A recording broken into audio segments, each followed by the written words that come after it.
Hey! So I just finished Dead Friends Forever? Dead Friend Forever. DFF, and girl, what? To the people who watched this series weekly, no. The past 2 days, utter chaos. There was so much going on. This entire friend group was absolute ass. Poor, Top, T, Fluke, and Jen. And they bully Non, which, ew. Bullying, I will just never. So the squad wants to make a movie. Poor wants to make the movie because he feels like it'll make his dad proud of him. T wants to make the movie because he needs that money for his father. And then everybody else makes it just because it'll look good on applications for university. And then there's Non, who agrees to make the movie. Why you would choose to work with the people who bully you, I don't know. They get Non to write the movie. Mind you, the entire time they're still bullying him. Poor wants to do the film with this expensive ass camera, so of course his parents get him the camera.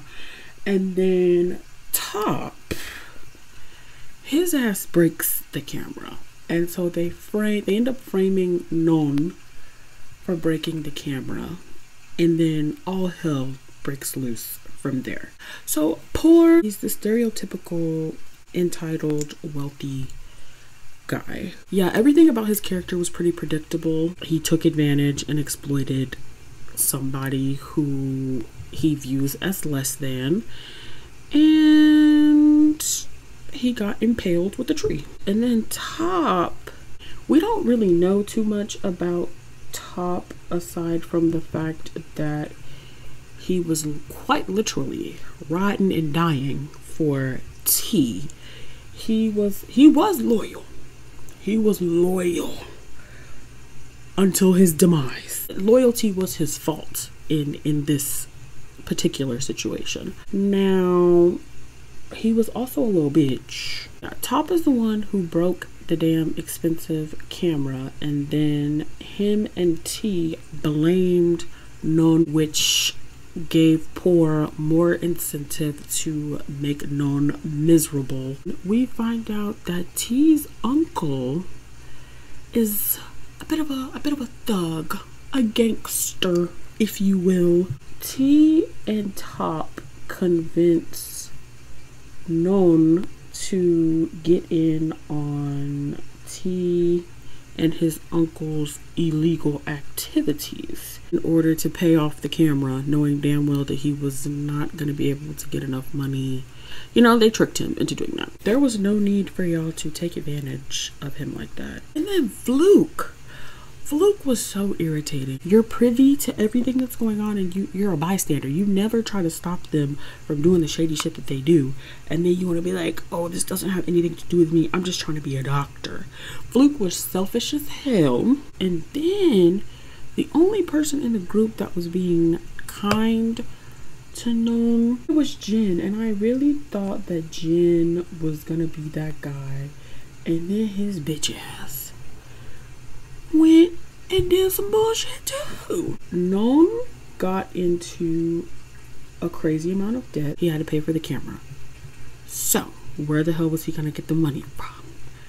He stole the money, and then obviously he had to pay that back. So then he starts hooking up with his tutor. They said tutor, that was a grown-ass man. Mind you, they're all in high school, and this was a grown-ass man. Again, Non getting taken advantage of.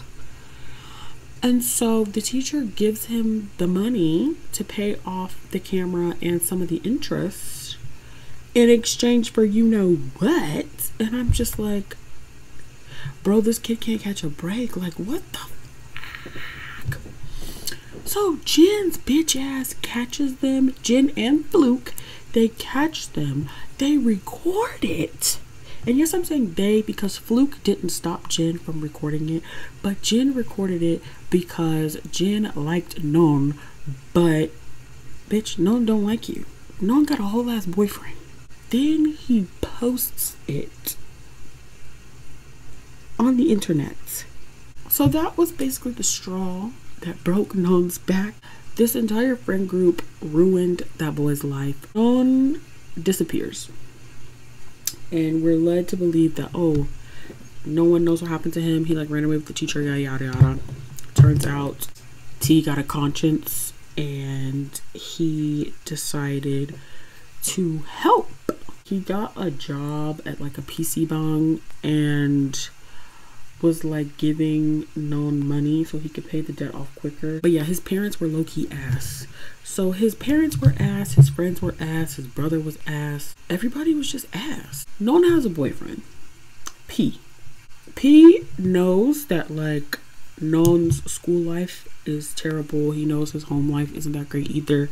And so P is like, oh, you should just like transfer schools so you can be with me. We can just be happy. P really loves Non. He really looks after him. He really takes care of him. And it's like a complete 180 to what Non is used to. And like, you know, they're in love, okay? Non still decides not to. And he still decides to work with these lame ass friends that call him greasy.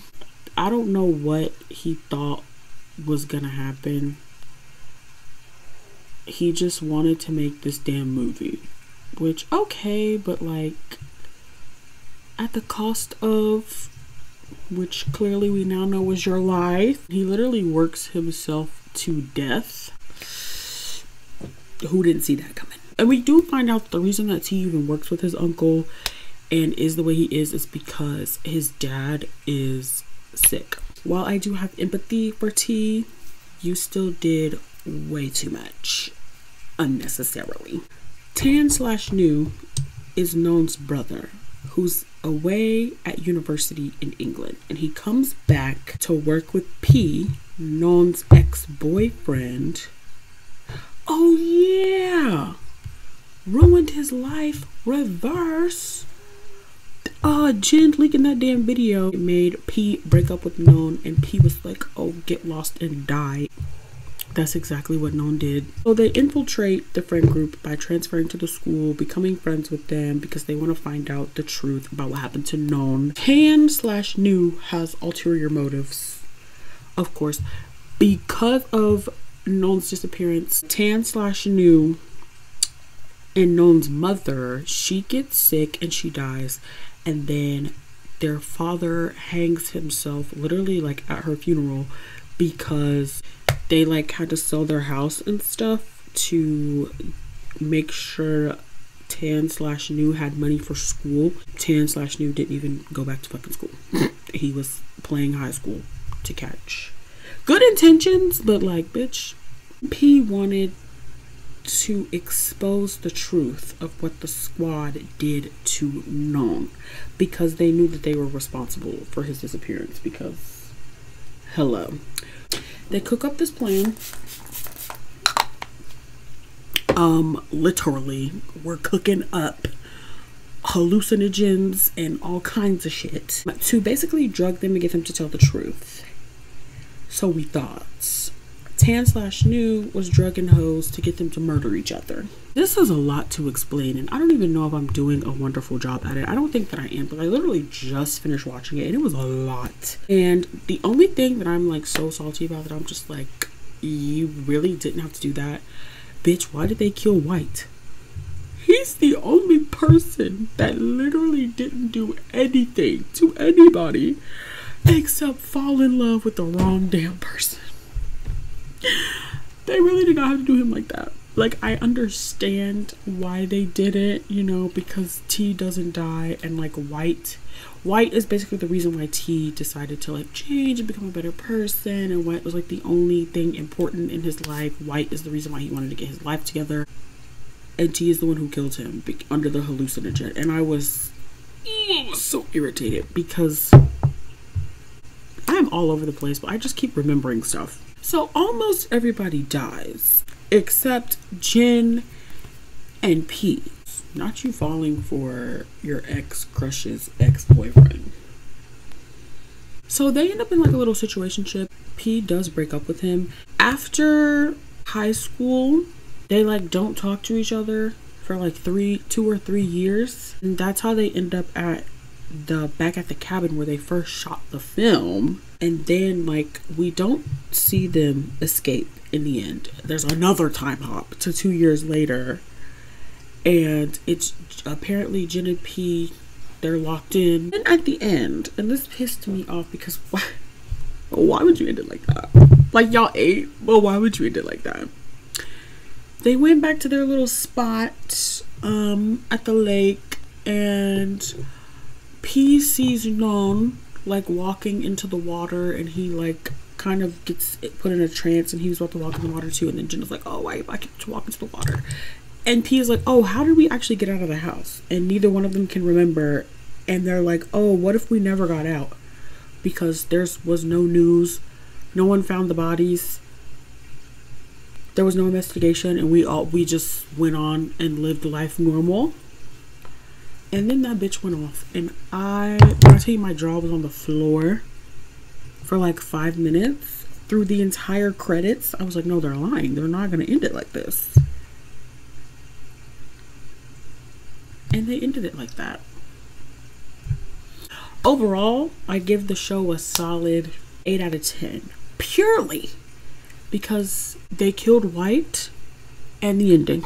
Would I watch it again?